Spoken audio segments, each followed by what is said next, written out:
So that's what it looks like, an entrance. Very unusual scene for Speaker's Corner.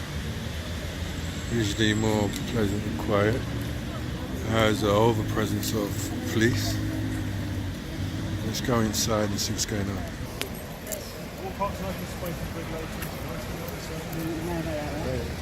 Wow. How you doing, sir? Hello, how are you doing? Nice to see you. Long time. Exactly. You've been under pressure. Well, look, I did a single guy here 2 months ago. Well, you got the reinforcements here anyway. Yeah, so. it's only because I've got. He knew I was coming, so he had to back up. Yeah, I saw your thing. You got arrested and everything and stuff. I thought I'd come. I'm sorry, I'm just we'll catch up. You'll catch up. Do you think? Sorry. Just because it's critical. Yeah. Because obviously.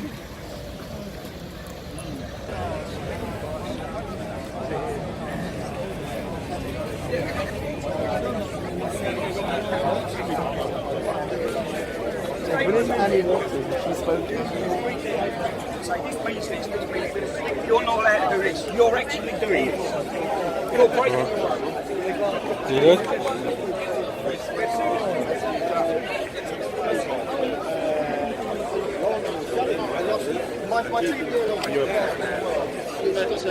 Hey! Lovely to see you again. I'm good. I'm good. I thought I'd just pop down because I suppose it's a busy day today. It is a busy day. You've got plenty to film. Yeah. No, I'm not live streaming. To both of your viewers. No, my two viewers. No. No. So, man, you come down for the Tommy thing? Coming down for the Tommy thing, yeah, giving a bit of support. Bit of support. Where'd you come from? I'm from London. From London. And I mean, what's your views on the whole thing? I think what's happened to Tommy is disgusting. I think free speech is being lost in the UK, big time. And I think recently what we've seen this week is obviously police powers used at levels that I'm ashamed to think that could even happen in England. So we'll have to wait and see. You aware of the thing what they call the D notice? I did hear about the D notice, yeah, which was unbelievable. I've heard of D notices before, but I've never realised that they could flash D notice on something as small as that, really. Yeah, because it's meant to be something like a national security. Yeah, exactly. I mean, we know why they've hit D notices before, but there's obviously something. Well, there's something got to be dodgy there, isn't there? Really, I mean, extremely dodgy. Yeah, yeah. I mean, you don't do a D notice. As far as I'm concerned, I mean, I've been here obviously all my life. I think probably 2 or 3, or maybe 2. I think that I can remember over the years. Yeah. So it's certainly an exception, and I want to know why it was. I want to know, like everybody else, why. So, but it's a fairly good turnout, so it's all good. Yeah, it's a good turnout. I mean, it's a total change from what Speaker's Corner usually looks like. Yeah, it's normally a little bit different. It's only my 3rd time up at Speaker's Corner itself, so it's been interesting. It's been good. So who are you from? Well, I got a channel. It's called AR23. AR23. Yeah, I've been coming down there for quite a long time. Cool. I stopped filming for a while because I didn't like the comments I was receiving. Right, okay. Yeah, there's plenty of that out there, isn't there? There's plenty of that. People. There's a lot of people against me here as well. Who cares?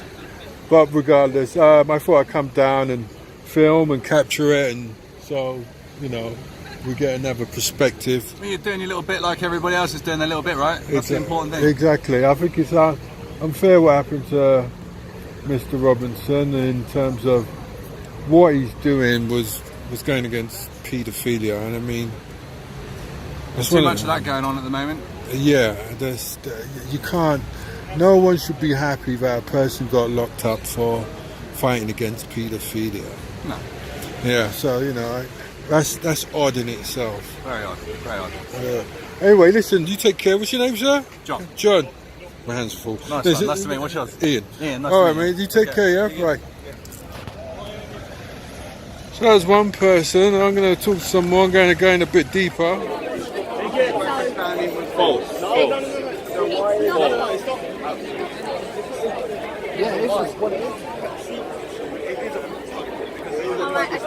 when it comes to hold on, when it comes to the Sikh population. When it comes to the wider white population, there's a mix. There's a mix. With the white population, there's a mix. Before you make it, have you read the study? No, what? The study that you used to create this myth that it's 40% of the It's not a myth. It's not a myth. Tell me the numbers.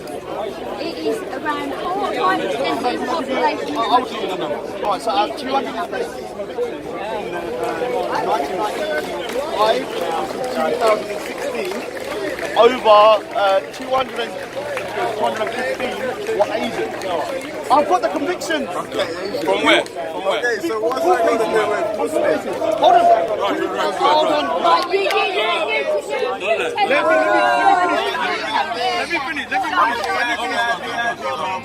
So 215 of them are Asian, yeah? Asian. 215 Asian. And hold on. Which means that truth is simply what you make it. Well, that works for you. Good. And decide that Tommy Robinson is an extreme right-wing fanatic because they are creating their own truth and deciding their own moral system. And that's what you're doing. You are echoing as an individual, and I agree it's probably nothing like as harmful as what the liberal establishment are doing. But the liberal establishment are doing it as a collective with power, and you're doing it as an individual. But I am. Because you are echoing what they are doing. That is what you're doing. Does our state, Couldn't do the trail hitter. Couldn't even spell my name. No, me too. No problem. Hey, 23, baby. Yeah, bro. So I'm just simply trying to get this understanding across that, for instance, all men have to be born of the Spirit. And you are not born of the Spirit. And you die in your sin.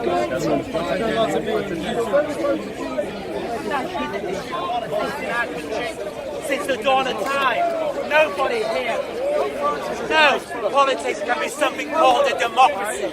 And in a democracy, billionaires. My wife. You can go back to my mission. Bring the people as most to the middle. You know what I'm saying? But as you come into the heaven there, It's against his own people. How you do?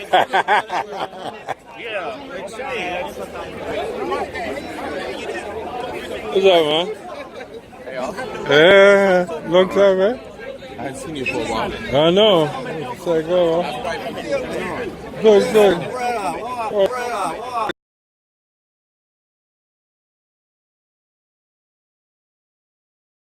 Because they don't know the actual reason behind what they're voting for and what's going on, and especially with like just in America as well, and also with propaganda. Like one of the biggest problems in America right now that we're trying to vote on is net neutrality, and that whole system would just capitalize on the fact of like culture and people finding out information about different countries and finding out political wise, because then with net neutrality they can control that.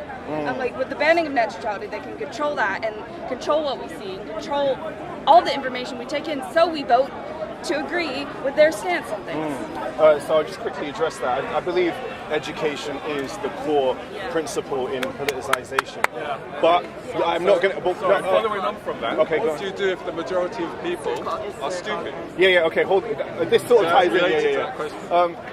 So I don't know why you clap for that. I can't blame the education sector, unfortunately, because we all grow up out of the primary and secondary school education system, and we choose what we study in higher education. It's a choice. Now, I agree the loan situation is unfortunate. No one wants to be given a £30,000 loan like I have, yeah? But nevertheless, I educated myself. Now, if you go and study fine art, that's your choice, but you ain't gonna learn shit about the current government system. If you're gonna go do a bachelor's in dance, you ain't gonna learn shit. It's about what you choose to educate yourself on. Now, I agree, the poor status of primary and secondary education, it's not perfect, but it always comes back to the individual. But also the complacency of the people also comes from a place of fear. There is such a great divide that there's fear of retribution if we come forward with these sort of concerns because of who controls what's happening. I don't see that so much personally. I don't see a fear out of activity. I think once people, you see this in universities a lot. within a student's first year of education, they become extremely politically active.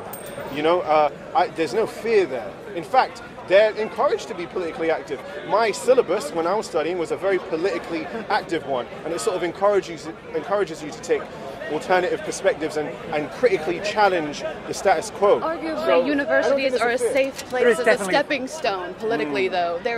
So where is the fear? If it's the not, fear comes in when you've got a job and a mortgage, and you know if you ever say, if you know you say something at work political, or if you say something at a platform like this it's political, you could lose your job. The key word. That is fear. The key word. That makes you a slave. The key word there, which is married to fear, is loss. It's losing. Okay, I'm willing to. So it could be anything. Yeah. So I think that's a fair point. If you don't fear what you possess, which is possessing you, like a Buddhist, you dematerialize and detach, and you're willing to let go of things, then you lose your fear. It's just like having a child. You might be fearful of losing your child, or but if you had no fear and said, well, if it's so, it's so, then you can get over it better, and there will be less fear of it as well. I think so. It's our own. It's the way we've adopted ourselves, and how we attach ourselves and possessed ourselves with our possessions and ownerships and our struggle to keep these things. Yeah. Is there an element of programming in that the education system you're talking about directs us in a particular way, in a particular frame of thinking? Yeah, I think we're in control of that. If you think outside of that box, then you're a renegade. But in some ways, the thing is, there seems to be a narrative here that you can only get a job if you agree with the system. I don't think that's true at all, man. You can hold a range of beliefs while being professionally successful. There might be some conflict in your personal life. That's true, but as soon as you express an opinion, that's when it comes in. I don't believe that personally. You've heard of blacklisting, though. No, but the people are blacklisted and never allowed to work ever again. No, but he's trying. But see, this is the narrative. I'm talking about politicization. You're speaking about some political ideologies not being accepted, and I'm with you on that, but I'm simply making a point for politicization. Now, one thing you hear a lot is, I believe all people should be politicized, doesn't matter on what spectrum, as long as they're politically active, and that's how I feel. You know, if you're just saying everyone should be socialist and they can't because work I've never said that. What I'm saying is everyone should be allowed a platform to stand on. That's what I'm saying. Okay, but I'm not. I'm just simply saying that people should be politicized in any way, And obviously, if you're going to be a radical Islamist or a hardcore leftist socialist, you might not be very professionally successful. But that's your problem. I'm you not get me? socialist, by the way. You have to bend to the will of culture sometimes. Man. What are the benefits of being political? Make a change in your society. You lose your fear. More people are angry than politicized. Can we change the society without politics? It's definitely. I think culture changes society without political involvement. Culture is like, in some ways, culture, is more powerful than politics. So why do we need politics? It complements each other. Traffic. There's a traffic. Do you think there is such thing as democracy? Parliamentary democracy, it's not perfect, because when people say democracy, they are talking about an abstract concept. If we look at the way it works now, it is democratic. It's just not what people like. I think it is quite democratic. I read a book one time, and it said that I come to the conclusion that democracy is basically bureaucracy in disguise, and it's the folly of the academics, which are distracted by political, democratic bureaucracy. And the people at the bottom and the people at the top makes the real changes, because the workers and the owners. I think that's a really good point. But I can give you so many instances in history, even recent history, where democracy has made impact, where people's will have been pushed through Parliament, and it's been done. Civil rights. Rights have constantly, since the 50s, maybe early 60s, spread to minorities, etc., etc. It's a slow process, but that's an example of democracy in action. Might not be perfect, but it's democratic. That's it. Last question. What you're saying is there's so much apathy for the young. Apathy is the issue. So, what's your opinion where this would end with the government just disrespecting the will of the people? Case in point, Brexit. No, it's not a disrespect. It's not a disrespect. First of all, we've never Brexited. I mean, just because the government doesn't know how to Brexit, it's not an insult to the Brexiteers, man, at all. I mean, you might believe some of the conspiracy theories that Nigel Farage pouts, like, oh, they're delaying. They're not. They don't know what to do. I don't believe that at all. Okay. I mean, we've got a Conservative government because Labour lost last time. The time before, we had Tony Blair in for 15 years. We didn't all want to vote again, and we accepted the vote. Same with Brexit. It was a vote to leave. It's a vote to leave. We didn't come up with finer points after. So it's the apathy. Where do you see it ending? With young people, with the way the government, Theresa May's government, treats. Ending. I don't think she does. I think people voted for her, and she's doing what her mandate was. Like, I think the reason Brexit has been delayed, if that's what you're trying to say, is because they don't know what to do. They're just inept. I think the Tory party is inept, as opposed to disrespectful. Stop Brexit from happening. What? The House of Lords. Well, that's not the. But we never voted them in. Exactly. You get me? And that's not. Yeah, all right. All right. That's something different. Let's look at Brexit. What? I mean, No one's actually thought about it. No one's actually thought about it. Yeah. So. How can you make that statement? I know I'm being flippant, but we got Theresa May, yeah? She's got Brexit to deal with. She is shitting herself, yeah? She's holding on and she wants to hand over the baton because it's a hot, flaming fire. Let me give an analogy of what Brexit is, yeah? Brexit is a 1 trillion piece puzzle. What one person has to put together. Who the hell wants that job? I'll ask you then. Right? I wouldn't want it. No, I'm saying. I wouldn't disagree with it, but I don't want it. What I'm saying is, she's already saying she's going to hand over 40 billion. That's the last figure we're doing. Does anybody really believe that when the next country leaves, like Italy's on the brink of leaving, do you think they're going to be able to ransom and say, we want 40 billion, you're in for another 2 years, we want all your wine, we want that? They're just going to go bang on, and Theresa May and Britain is going to get shafted big time, because I don't know that. It's going to take 7 years or 8 years, where the other countries, when it all crumbles, which it will, they're going to just go, that's it, we're out the door. No 40 billion, 100 billion. I don't believe any 40 billion is going to leave this country anytime soon. She might be playing a card and actually say, right at the end, we're going to leave. Forget that, we're leaving on world trade, whatever, and we walk away with. She can't do that because there's a reputation in it. There's a relationship reputation which is going to go down the drain. It'll be a genuine election, and he's right. She'll walk away. Yeah. She'll walk away into it like Cameron did. Oh yes, He'll swan of off course. with his pension. She'll swan off She'll and go, pass there you go. Yeah, she'll pass it on to Jeremy Corbyn. Okay, I'll make and a it's final another point. mess. Theresa May isn't the government. The government is a large constituent of people. You get me? Theresa May could bring down that government today. No, that's not how parliamentary democracy works. She's simply the leader of the party you voted in. I didn't vote. If you voted Tory, you didn't vote for Theresa May. You voted for your local electorate. Yeah, and that's how it works. It's Parliament is a. The one who got away. No, I didn't say it. I didn't. Bruv, if you think, listen, if I'd have said that I'd threatened to kill Boris Johnson, I'd started a riot against West Ham, and I had ideas of grandeur, like they said, I would still be banged up in a mental hospital to this day. They lied. The police lied.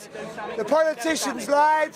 Andrew Gilligan lied. Fact. At LUL Inspector. All the evidence is there. You're not wrong. Cheers, man. No problem, bud. You're not wrong. No, it's quite a busy day.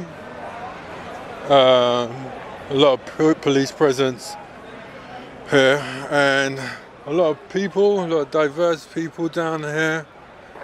There's young, old, male, female, tourists, local. It's kind of dispersing now for the whole set of people who came down to see Tommy Robinson have seemed to mixed into the crowds, and there's just pockets of debates happening everywhere. And I think it's time for me to just leave the park. It's been an interesting day. don't want to spend too much time down there because I have to get home to the family. So that's me, AR23, leaving Speaker's Corner.